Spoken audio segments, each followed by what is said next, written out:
The New York Mets non-tendered Dominic Smith on Friday, ending his long tenure with the club that dates back to when he was a first-round pick all the way back in 2013. I'll discuss that as well as some minor moves the Mets made on Thursday and Friday, adding a bunch of pitching to their 40-man roster.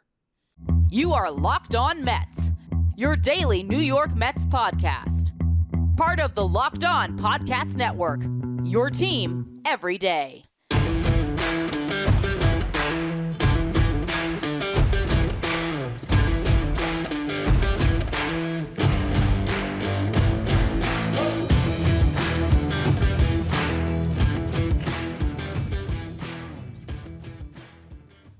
Hello to all you amazing Mets fans. You're watching Locked On Mets, part of the Locked On Podcast Network, your team every day. I'm your host, Ryan Finkelstein. If you want to find any of my work, follow me on Twitter at FinkelsteinRyan. You can also find some of my writing at justbaseball.com, where I work as the managing editor. Now, if you're watching on YouTube, you'll see that I am wearing my Dom Bomb shirt, maybe for the last time, as Dominic Smith has been non-tendered. Now, this does not come as a surprise. We all saw this one coming, but it's still unfortunate for a guy that showed so much promise, that was a first-round pick, who made his debut in 2017 and really broke out 2019 and 2020. And, you thought that he was going to be a really good player for a really long time in a Mets uniform. And it's always tough to see those guys go. But I think this instance, more than any, over the last couple years, is one where I am so happy for the player, and I'm just rooting for him at his next stop. Whether it have been, Amed Rosario getting traded, or Travis d'Arnaud when he got DFA'd years ago. There's a lot of these guys that you see go other places and they find some success, and you can at times feel like, man, that's a player that the Mets let go too soon. But there's other times where I feel like the player got their chance, got their full run with the Mets, and a change of scenery was needed for them to become the player that they need to be a long-time MLB veteran. And, Dom Smith's on that bubble right now where, he spent a lot of time in AAA last year. And at his age, you run the risk of being that guy that's just a minor league signing every single offseason who eventually flames out. And I'd like to see Dom Smith have a long, successful career, and I still think it's in there. I mean, we saw it. There was a pocket of his career where he was successful. You have 2017, 2018, where he was maybe pushed a little bit sooner than you would have expected to make his debut for some Mets teams that were just terrible. And it was a time where they were giving some young players some run, like Rosario, like Dom. Jeff McNeil was a promotion in 2018, and McNeil was able to prove to be an all-star player. Those other guys who were higher, or more highly touted in their minor league careers did not. And for Dom, those early seasons were rough. He lost some weight though heading into the 2019 season. Figured out what was going on with his sleep apnea that got him some more rest, and it changed who he was as a ball player. In 2019, he earned himself a starting job in the outfield that season, then had a foot injury that cost him the second half. Makes his triumphant return at the end of the season to hit a walk-off homer in the final game against the Atlanta Braves. That was a great moment for him. 2020, the guy was like an all-star type player, and obviously a shortened season would put up insane numbers that actually had me wondering who would be the better long-term fit at first base. Would it be Dom or Alonso? I was actually making arguments at the end of that season, if I remember correctly, that Dom had a higher floor than Pete Alonso. We don't always get him right, and that season I was basing my take on the defense and the overall production that we saw, and I thought, hey, Pete Alonso will be your DH for the next 6 years, and Dom Smith might be your starting first baseman. At the end of the day, we now know that Pete Alonso is clearly the sole proprietor of first base for the New York Mets. He's going to be holding on to that position for a long time, and when the Mets made that trade for Daniel Vogelbach, they essentially ended the Dom Smith window, and now he's at this point where he gets a shot elsewhere, and I think this is the best bet for him, because if the Mets tendered him a contract, they'd simply be tendering him to try to trade him. And look at $4 million on the books. That's not really the best decision for the Mets when they already shopped him at the deadline last year. They shopped him before the season last year. I hear the Mets fans that hate losing an asset, but I just don't know what kind of an asset Dom Smith was at this point. So really your only option was to hang on to him as depth and go back into next season and try it again and let him try to win a job in spring training. And that's just not fair to him because what job would he be winning? What type of realistic playing time could he actually get with the New York Mets? There just was no pathway for him. So at this point, great. Let him go elsewhere. Let him sign with a different club. Hopefully he finds a fifth place type team that's out there that can give him 500 plate appearances next year where he can start at first base every day and he can have a chance. There's teams out there like the Chicago Cubs or the Cincinnati Reds in the Central that seem to take a lot of chances on those types of players. You even could see the Brewers, who are even a little bit more of a competitive team, just needing a guy and going after him. Who knows? Maybe even a team like Tampa will see some value in a Dom Smith. They just traded G-Man Choi this offseason because he was getting too expensive. Dom maybe comes in a bit cheaper to them. They could sign him on a really team-friendly contract, give him a path to playing time. I'm looking forward to seeing where Dom goes next because I feel like getting outside of this market is going to be great for him. I think there started to be a shadow cast over him from being that former top prospect who just couldn't get the job done in 2021 and struggled this year and hasn't hit a home run and who knows how long. And all of that stuff just continued to mount for him. To get somewhere else to a smaller market would be amazing for him. I think that there's a chance here that he can still find himself a really nice long big league career. He has 6 registered seasons at the big league level, but really, what was it? It was last year. Yeah, 2021, the only year where he played over 100 games. 2019 played 89 games. Still hasn't played 500 games at the big league level, or even gotten himself to 1,500 career plate appearances. I hope he gets the opportunity to do just that next season, get a lot of time, and I'm rooting for him. I really am. But it is unfortunate to have to say goodbye to the longest tenured Met. That was a list that Anthony DeComa put out that I was not ready to see. That Dom is or was the longest tenured Met with Jacob deGrom, Brandon Nimmo, and Seth Lugo entering free agency. Now the longest tenured Met is Tomas Nido. You have Louis Guillorme and Jeff McNeil. So that's kind of a crazy list. And so we'll see, if they're able to retain one of those other guys, or if that isn't moving forward, the longest tenure Met will date back to just the 2018 season. But the Mets added a lot of pitching depth over the last couple of days, and I want to discuss that in just a minute. First, though, today's episode is brought to you by BetOnline.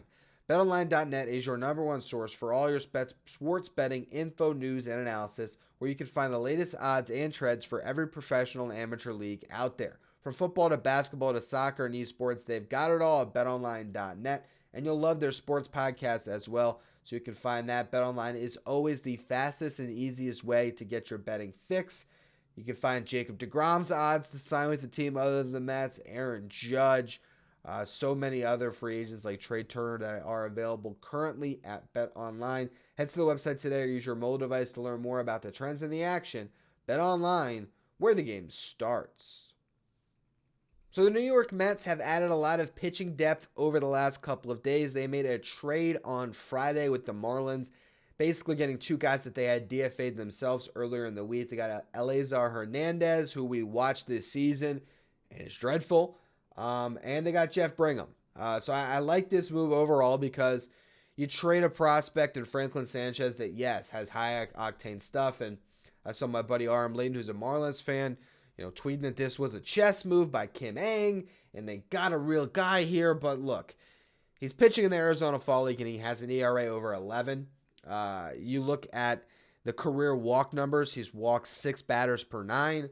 That's a project. And he has a chance, certainly, but at 22 years old, where he's at in his career, I wouldn't even necessarily say there is a 50-50 chance that he has a long-time big league career in a bullpen. There's certainly a possibility, but I don't think it's crazy to call it a coin flip. And what the Mets get in return is Jeff Brigham, who I actually like in this deal, a relief pitcher that to me slots right into their bullpen. And when you have to build an entire pen from scratch, that is invaluable to add this guy. Last year, a 3.38 ERA over 24 big league innings. He had 28 strikeouts across that span. Had the home run per nine down pretty well to a 1.1.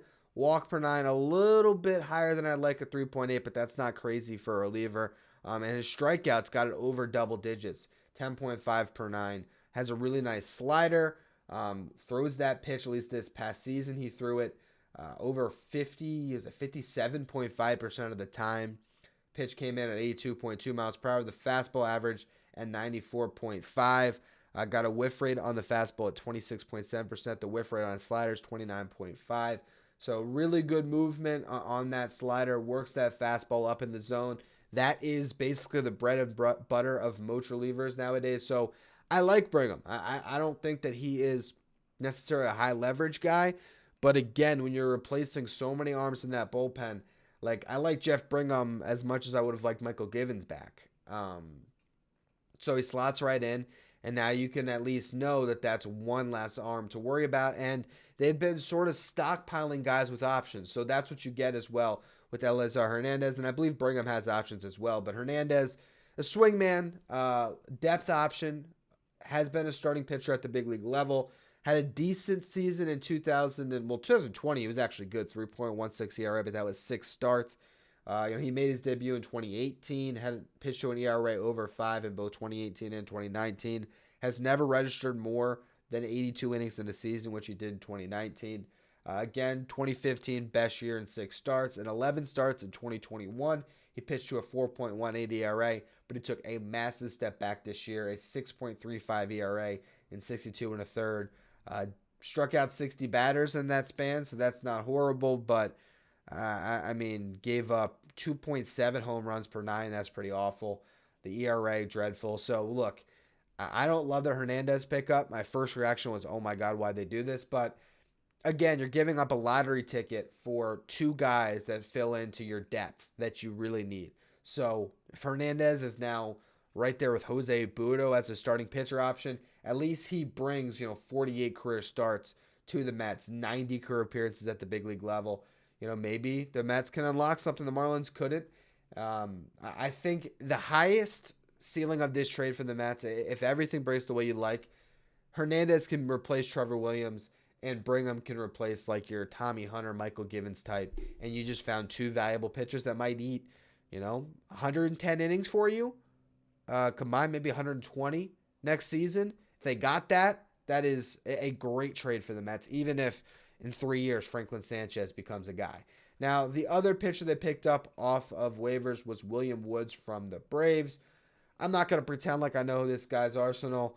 Has a little bit of velo to him, hasn't had a lot of success. In the minor leagues, he has a career 4.60 ERA. In the fall league this year, he has an 8.53 ERA, so I can't in one sentence say that Franklin Sanchez isn't a big guy to lose and then hype up William Woods. But they're adding guys. They've added William Woods, Taylor Cicito, the lefty, and Steven Ridings to their 40. That's depth. Obviously, more has to be done. Hernandez and Brigham added more arms to the equation. There could be arms that are casualties later on. You could see a Sean Reed-Foley or Yon Lopez. One of these guys end up, cut at some point this offseason in favor of the guys they've brought in as the Mets add free agents. But they have 40-man roster spots currently, so might as well use them. And you're hoping that as an I struggle with that every time.